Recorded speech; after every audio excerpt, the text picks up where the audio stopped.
Let me tell you something that could change the trajectory of your financial future right now. At this very moment, we are sitting at one of those rare inflection points in market history where the decisions you make in the next few months could determine whether you retire comfortably or spend your golden years worrying about money. The Federal Reserve is about to cut interest rates. Everyone knows it is coming. The bond market is pricing it in. The economists are debating exactly when and by how much. But here's what most people do not understand. The money is not made when the Fed actually cuts rates. The money is made in the weeks and months before the cut, when smart investors position themselves correctly while everyone else is still waiting for confirmation. I have been investing for over 7 decades now. I bought my first stock when I was 11 years old, back in 1942. And I can tell you with absolute certainty that some of the greatest wealth-building opportunities in history have come during these transitional periods when monetary policy is about to shift but has not shifted yet. The investors who recognize these moments and acted decisively, they are the ones who built generational wealth, the ones who waited for certainty, who wanted to see the rate cut actually happen before they invested. They missed the bulk of the gains. So today, I am going to share with you exactly what I would do if I had $200,000 to invest right now. Knowing that rate cuts are on the horizon, I am going to give you the 3 specific stocks I would buy, and more importantly, I am going to explain why these particular companies are positioned to benefit enormously from falling interest rates. This is not speculation. This is not guesswork. This is pattern recognition based on decades of watching how markets respond to monetary policy shifts. Let me take you back to a moment that shaped how I think about interest rate cycles forever. It was 1982. Paul Volcker had raised interest rates to nearly 20% to break the back of inflation. The economy was in recession. Unemployment was over 10%. People were convinced that America was finished, that we would never recover from the damage that high rates had caused. I remember sitting in my office in Omaha, reading the newspapers, and every single headline was doom and gloom. Housing was dead. Manufacturing was dead. The stock market had gone nowhere for nearly 2 decades in real terms. But I could see something that others could not. I could see that Volcker was winning the war on inflation. I could see that rates would eventually come down. And I could see that when they did, certain businesses would explode higher because they had been held back by the crushing weight of high borrowing costs. So while everyone else was paralyzed by fear, I was buying aggressively. And the stocks I bought in that period delivered some of the best returns of my entire career. I remember one investment in particular from that era. There was a furniture company in Nebraska, a family-owned business that had been struggling because nobody was buying homes and nobody was furnishing new apartments. The stock was trading at just 3 times earnings. The owner wanted to sell because he was tired of fighting against the economic headwinds. I looked at the business and I saw something remarkable.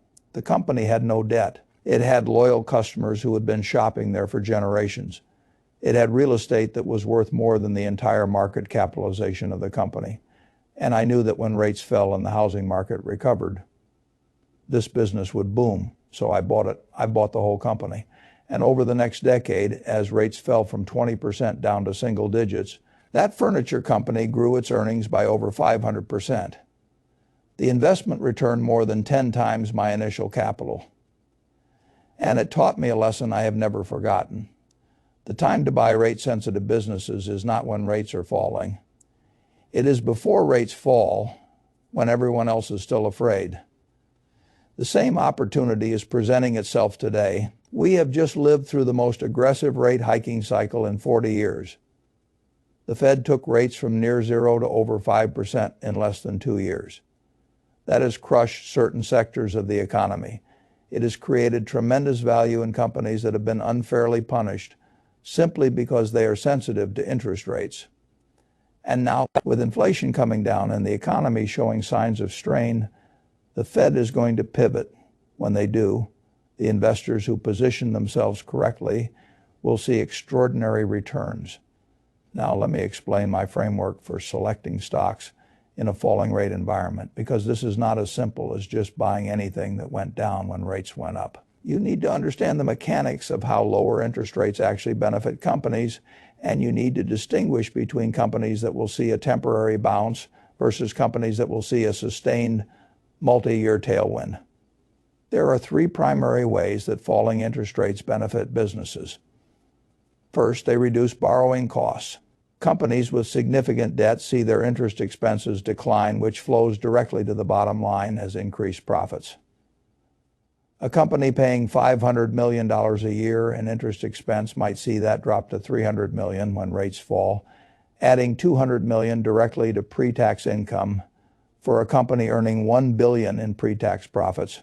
That is a 20% increase in earnings just from the rate change alone. Second, falling rates increase the present value of future cash flows.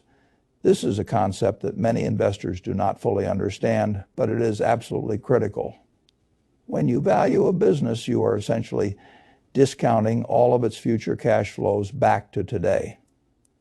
The discount rate you use is based on interest rates. When rates are high, future cash flows are worth less today. When rates fall, those same future cash flows become worth more. For long-duration assets, meaning businesses that will generate cash flows for many decades into the future, this effect is enormous. A 1% decline in discount rates can increase the present value of a business by 20 or 30%. Even if nothing changes about the underlying cash flows. Third, falling rates stimulate economic activity. Lower rates make it cheaper for consumers to borrow, which increases spending on homes, cars, and other big-ticket items. Companies that sell into these categories see increased demand. But it goes beyond just consumer spending. Lower rates encourage business investment. Companies are more willing to build new factories, buy new equipment, and hire new workers when the cost of financing those investments is lower. This creates a virtuous cycle where lower rates lead to more economic activity, which leads to higher corporate profits, which leads to higher stock prices. But here is the critical insight that most investors miss. Not all interest rate sensitive stocks are created equal. Some companies have been beaten down because of rates, but they have also suffered fundamental damage to their businesses during this period. Maybe they lost market share to competitors. Maybe their products became obsolete. Maybe their management made poor decisions that weakened the company's competitive position. When rates fall, these companies will bounce, but they will not return to their former glory because the business itself has deteriorated. Other companies have been beaten down solely because of rates, with their underlying businesses remaining strong or even improving throughout this difficult period. These companies use the high rate environment to strengthen their competitive positions, to invest in their operations, to take market share from weaker rivals. These are the companies you want to own, because when rates fall, they get the double benefit of multiple expansion and continued earnings growth. My framework for identifying these opportunities involves 4 criteria. First, the company must have a strong balance sheet with manageable debt levels. I do not want to own companies that were on the verge of bankruptcy and are only being saved by lower rates. I want companies that survive the high rate environment comfortably and will thrive when rates normalize. A strong balance sheet also provides optionality. These companies can make acquisitions, buy back shares, or invest in growth when weaker competitors are struggling to survive. Second, the company must have a durable competitive advantage, what I call a moat, that protects its market position regardless of the interest rate environment. This could be a strong brand, a network effect, cost advantages from scale, or switching costs that make it difficult for customers to leave. The moat ensures that when rates fall and demand recovers, the company captures its fair share of the growth rather than losing it to competitors. Third, the company must have demonstrated the ability to grow earnings even during the high rate period, or at minimum maintain earnings without significant deterioration. This proves that the business model is resilient and that management knows how to operate effectively in difficult conditions. Companies that maintain their earnings during high rates will see those earnings accelerate when rates fall. Fourth, the valuation must be reasonable relative to the company's earning power, providing a margin of safety in case the rate cuts are delayed or smaller than expected. I never want to pay so much for a stock that I need everything to go right just to earn a decent return. I want to buy at prices where I will make money even if the rate cuts take longer than expected or are smaller than anticipated. Using this framework, I have identified 3 stocks that I would buy with $200,000 before the Fed cuts rates. These are not speculative bets on rate movements. These are high-quality businesses that happen to be selling at attractive prices because the high-rate environment has temporarily suppressed their valuations. When rates normalize, these stocks should deliver substantial returns while also providing the safety and stability that I demand from any investment. The first stock I would buy is Berkshire Hathaway. Now, I know what you are thinking, but let me explain why this company is uniquely positioned to benefit from falling interest rates and why the current valuation represents a compelling opportunity that I believe every serious investor should consider. Berkshire Hathaway is sitting on over $300 billion in cash and short-term investments. This is an unprecedented amount of capital for any company, and it has been earning substantial returns during the high-rate period. At 5% interest rates, that cash pile generates over $15 billion annually in interest income. This has been a quiet contributor to earnings, providing a cushion while other parts of the economy struggled. Many analysts have criticized this cash position as being inefficient. They argue that the company should be deploying capital into investments rather than earning treasury yields. They point out that the return on cash, while higher than it has been in years, is still lower than the long-term return on equities. These critics miss the bigger picture entirely. When rates fall, yes, the interest income from that cash pile will decline. But here is what they are missing. The opportunities to deploy that capital will expand dramatically. Lower rates mean that acquisition targets become more attractive. Companies that were holding out for high valuations will become more willing to sell as their own businesses face pressure from the changing economic environment. Leveraged buyout competitors who rely on cheap debt will become more active. But Berkshire can outbid them because it does not need to use leverage. Berkshire can write a check while competitors are still negotiating with their bankers. I have seen this pattern play out multiple times throughout history. In 2008 and 2009, when the financial crisis hit and credit markets froze, Berkshire was one of the few companies with the capital and the willingness to invest. Deals were made with Goldman Sachs, with General Electric, with Dow Chemical, extracting terms that would have been impossible in normal times. Those investments generated billions in profits over the following years. The same opportunity will present itself when rates fall. Additionally, Berkshire's insurance operations benefit significantly from falling rates in ways that most investors do not fully appreciate. Lower rates mean lower discount rates on insurance liabilities, which can actually increase reported earnings through accounting effects. But more importantly, lower rates stimulate economic activity, which increases the demand for insurance products across every category. Think about what happens when rates fall. More homes get built, which means more homeowners insurance policies. More cars get sold, which means more auto insurance policies. More businesses get started, which means more commercial insurance policies. More goods get shipped, which means more cargo and liability insurance.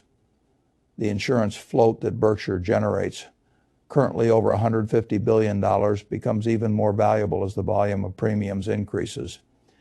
Then you have Berkshire's equity portfolio, which is heavily weighted toward financial companies and consumer businesses that benefit from lower rates.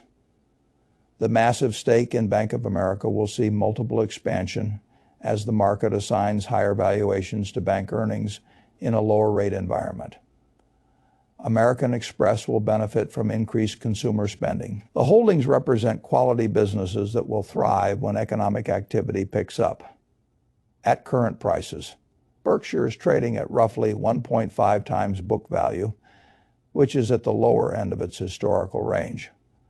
The company has been aggressively buying back its own shares, which tells you that management believes the stock is undervalued. When rates fall and the opportunities to deploy capital expand, I expect Berkshire to trade back toward 2 times book value, which would represent a 30% plus gain from current levels. Combined with the continued growth in intrinsic value from operations and investments, I believe Berkshire could deliver 50 to 70% returns over the next 3 to 5 years. I would allocate $80,000 of my $200,000 portfolio to Berkshire Hathaway. This is my largest position because it offers the best combination of safety and upside potential. Even if I am wrong about the timing of rate cuts, Berkshire's diversified business model and fortress balance sheet mean that I am unlikely to lose money. And if I am right, the returns could be substantial. The second stock I would buy is American Express. This is a company that represents one of the most compelling opportunities in the financial sector right now. The high rate environment has obscured the fundamental transformation that has been taking place at this company, and when rates fall, that transformation will become visible to everyone. American Express has a unique business model that sets it apart from other payment companies. Unlike Visa and MasterCard, which primarily operate payment networks and earn fees from transactions that flow through their systems, American Express is a closed-loop system that issues cards, acquires merchants, and processes transactions all within its own network. This gives the company several advantages that compound over time. American Express has direct relationships with its cardholders, which allows for better credit underwriting and more effective marketing. The company knows exactly how its customers spend, where they shop, how much they pay, and how often they travel. This data is incredibly valuable, not just for managing credit risk, but for creating targeted offers and building loyalty. American Express earns revenue from multiple sources. It charges interchange fees from merchants when cardholders make purchases. It charges annual fees from cardholders who want premium cards with enhanced benefits.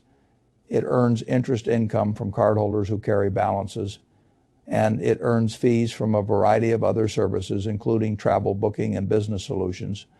This diversified revenue model provides stability and multiple avenues for growth. American Express has created a premium brand that commands higher fees from merchants because American Express cardholders spend more than average. The typical American Express cardholder has higher income, higher net worth, and higher spending than customers of other card networks. Merchants are willing to pay higher interchange fees to access these valuable customers. The high interest rate environment has been a mixed blessing for American Express. On one hand, the company has been able to earn higher yields on its card loans, boosting interest income significantly. On the other hand, higher rates have put pressure on consumer spending and increased concerns about credit losses. The stock has been range-bound as investors weigh these competing factors. But here is what the market is missing. American Express has been quietly executing one of the most impressive growth strategies in the financial sector. The company has been aggressively acquiring younger customers through products like the Gold Card and Platinum Card, which offer premium rewards and experiences that appeal to millennials and Gen Z consumers. Let me share some specific observations that illustrate this transformation. Over the past 5 years, American Express has added tens of millions of new cardholders. The average age of new customers has dropped significantly, with the company now acquiring more customers under 35 than at any point in its history. These younger customers are incredibly valuable because they are at the beginning of their spending journeys. Think about the lifetime value of acquiring a 25-year-old customer. That customer might use their American Express card for the next 50 or 60 years. As they age and their incomes grow, their spending will increase. They will upgrade from entry-level cards to premium cards with higher annual fees. They will become loyal advocates who recommend American Express to friends and family. The lifetime value of a young customer acquired today is enormous, potentially hundreds of thousands of dollars over a lifetime of spending. And here's what makes this particularly exciting. These new customers are spending more per card than previous cohorts at the same age. They are demonstrating strong loyalty with retention rates that exceed historical averages. They are engaging with the brand through the app. through the rewards program, through the experiences that American Express offers. American Express is building a customer base that will drive growth for the next 20 or 30 years. When interest rates fall, American Express will benefit in several important ways. First, lower rates will stimulate consumer spending, which directly increases the transaction volumes that drive American Express revenue. Every additional dollar spent on an American Express card generates revenue for the company. Travel spending, which is particularly important for American Express, given its premium cardholder base, is highly sensitive to economic conditions and consumer confidence. Lower rates will boost both, leading to increased travel bookings, dining out, and discretionary purchases. Second, lower rates will reduce concerns about credit losses, allowing the multiple on American Express stock to expand. The stock currently trades at around 15 times earnings, which is below its historical average of 18 to 20 times and well below where it traded before the rate hiking cycle began. A return to 18 or 20 times earnings, combined with continued earnings growth of 10 to 12% annually, would produce returns of 50% or more over the next 3 to 5 years. Third, lower rates will make American Express's dividend and share repurchase program more valuable on a relative basis. When rates are high, investors have attractive alternatives in bonds and savings accounts. A 5% Treasury yield competes effectively with stocks for investor capital. When rates fall, dividend-paying stocks become more attractive on a relative basis, driving flows into high-quality companies like American Express. I would allocate $60,000 of my portfolio to American Express. At current prices, I believe the stock offers the potential for 40 to 60% returns over the next 3 to 5 years as rate cuts stimulate spending and expand the valuation multiple. The long-term growth trajectory driven by younger customers makes this a holding I would be comfortable owning for decades. The third stock I would buy is Home Depot. This is perhaps the most directly rate-sensitive stock on my list, but it is also one of the highest quality businesses in American retail, and the current valuation offers an attractive entry point for patient investors. Home Depot is the dominant player in the home improvement retail sector, with annual revenues exceeding $150 billion and a market share that has only grown over the past decade.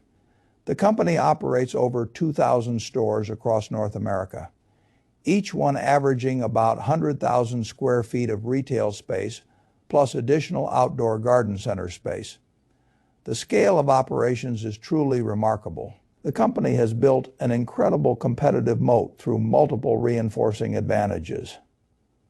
First, there is the scale advantage. Home Depot's purchasing power allows it to negotiate better prices from suppliers than any competitor. These savings get passed on to customers in the form of lower prices and reinvested in the business, in the form of better stores and better service. Second, there is the supply chain advantage. Home Depot has invested billions of dollars in its distribution network, building a system that can deliver products to stores and directly to customers with remarkable efficiency. The company can stock over 30,000 products in a typical store while also offering over 1 million additional products online. This combination of in-store selection and online breadth is impossible for smaller competitors to match. Third, there is the professional customer advantage. Home Depot has built deep relationships with professional contractors. These pros shop frequently, buying large quantities of materials for their projects. They value reliability, inventory availability, and speed. Home Depot has created dedicated pro services, including job site delivery and credit programs, that cement these relationships. Professional customers now represent over 50% of Home Depot's revenue. Fourth, there is the omnichannel advantage. Home Depot has invested heavily in connecting its physical stores with its digital platform. Customers can research products online, check inventory at nearby stores, and choose whether to pick up in store, have items delivered to their home, or have large orders delivered to a job site. The stores serve as both showrooms and fulfillment centers, creating an integrated experience that pure online retailers cannot match. The high interest rate environment has been brutal for Home Depot. The housing market, which is the primary driver of home improvement spending, has essentially frozen. Existing home sales have fallen to their lowest levels in over a decade. This matters enormously because home sales drive home improvement spending in multiple ways. When people buy a new home, they renovate, they paint the walls, they update the kitchen, they replace the flooring, they improve the landscaping. When people sell a home, they renovate to increase the sale price. They fix deferred maintenance, they update bathrooms, they replace old appliances. And when people refinance a home, which they used to do frequently to pull out equity, they often use that money for home improvements. All of this activity has stopped homeowners with mortgages at 3% or lower have no incentive to sell. Buying a new home at current rates would dramatically increase their monthly payments. So they stay put, and they defer the home improvement projects they would have done if they had moved. The home improvement spending that normally accompanies the 6 million or so annual existing home sales has simply evaporated. But here is the critical insight. The demand has not disappeared. It has been deferred. There are millions of homeowners who would like to move but cannot because they are locked into low-rate mortgages from 2020 and 2021. They are staying in homes they have outgrown. They are delaying purchases of larger homes for growing families. They are postponing moves to different cities for better jobs. This pent-up demand is building with every month that rates stay elevated. When rates fall, this pent-up demand will be unleashed. The housing market will unfreeze. Existing home sales will recover from their current depressed levels. And all of that deferred home improvement spending will flow through Home Depot's stores. The company has been preparing for this moment. They have invested heavily in their supply chain and their digital capabilities. They have strengthened their relationships with professional contractors. They have maintained their market-leading position while competitors have struggled. The numbers tell the story of Home Depot's resilience. Revenue has declined slightly over the past year, which is understandable given the housing market conditions. But earnings have held up remarkably well because of the company's operational efficiency and pricing discipline. Margins have remained strong. The balance sheet is healthy. The dividend has been increased for over a decade and remains well covered by earnings. The company has continued buying back shares at what management clearly believes are attractive prices. At current prices, Home Depot trades at around 20 times forward earnings. That is below its historical average of 22 to 24 times and represents a significant discount to where the stock traded before rates spiked. When the housing market recovers, which it will when rates fall, Home Depot should see earnings growth accelerate from the current flat to negative range to high single digits or even double digits. Combined with multiple expansion back to 22 or 24 times earnings, the stock could deliver 50 to 70% returns over the next 3 to 5 years. I would allocate $60,000 of my portfolio to Home Depot. This is a high-quality business trading at a reasonable price with a clear catalyst in the form of falling interest rates. The risk-reward profile is highly attractive for patient investors who can wait for the housing market to recover. Now let me bring this all together and explain why this particular combination of stocks makes sense as a portfolio. Diversification is important, but not diversification for its own sake. You want to own companies that will benefit from similar macroeconomic trends while having different specific drivers of value. This portfolio accomplishes exactly that. Berkshire Hathaway provides stability and optionality. It will benefit from falling rates through its equity portfolio and insurance operations, but it also has the cash to take advantage of any opportunities that arise. If I am wrong about the timing of rate cuts, Berkshire will not lose money.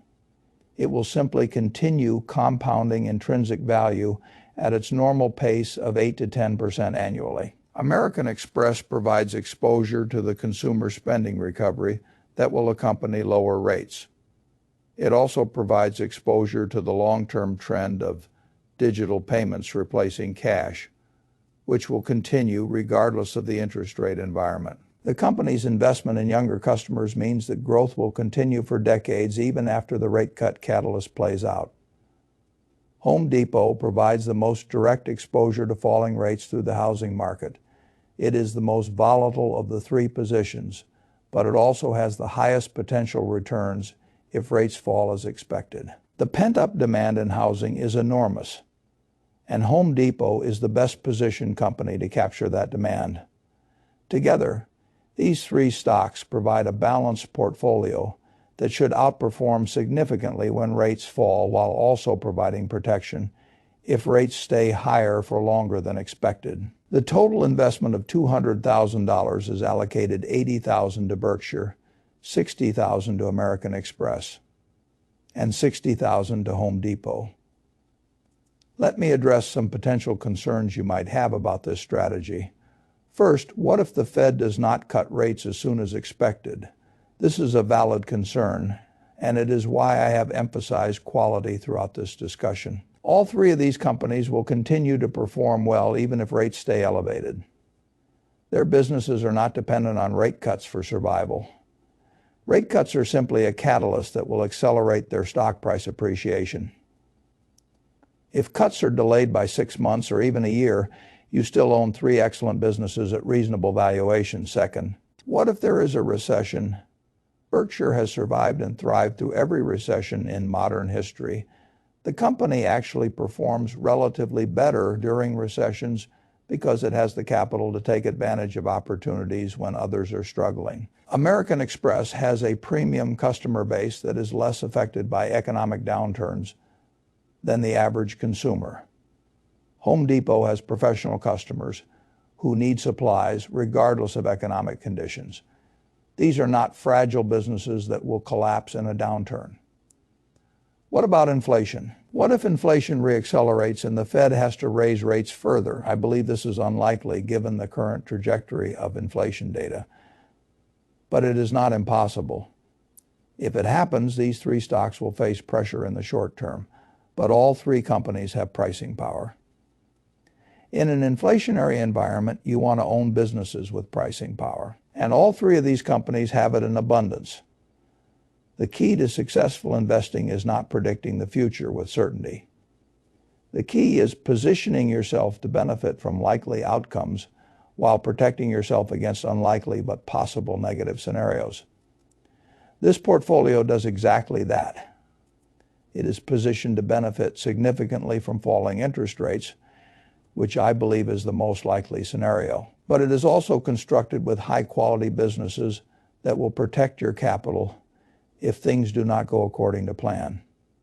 I want to share one more thought with you. Opportunities like this do not come along very often. We are at a genuine inflection point in monetary policy. The decisions you make in the next few months will have consequences that compound for years or even decades. The investors who position themselves correctly now, who buy quality businesses before the rate cuts happen, will be rewarded handsomely. The investors who wait for certainty, who want to see the cuts actually happen before they act, will miss most of the gains. The money is made by those who act before the news, not after. The stock market is a discounting mechanism. It moves in anticipation of events, not in response to them. By the time the Fed actually cuts rates, by the time it is on the front page of every newspaper, the stocks will have already moved. The opportunity will have largely passed. So I encourage you to act, not recklessly, not without doing your own research and reaching your own conclusions. But act, do not let the perfect be the enemy of the good. Do not wait for a certainty that will never come. If you believe, as I do, that interest rates are heading lower, then position yourself to benefit from that trend. Buy quality businesses at reasonable prices. Be patient. Let compound interest work its magic too.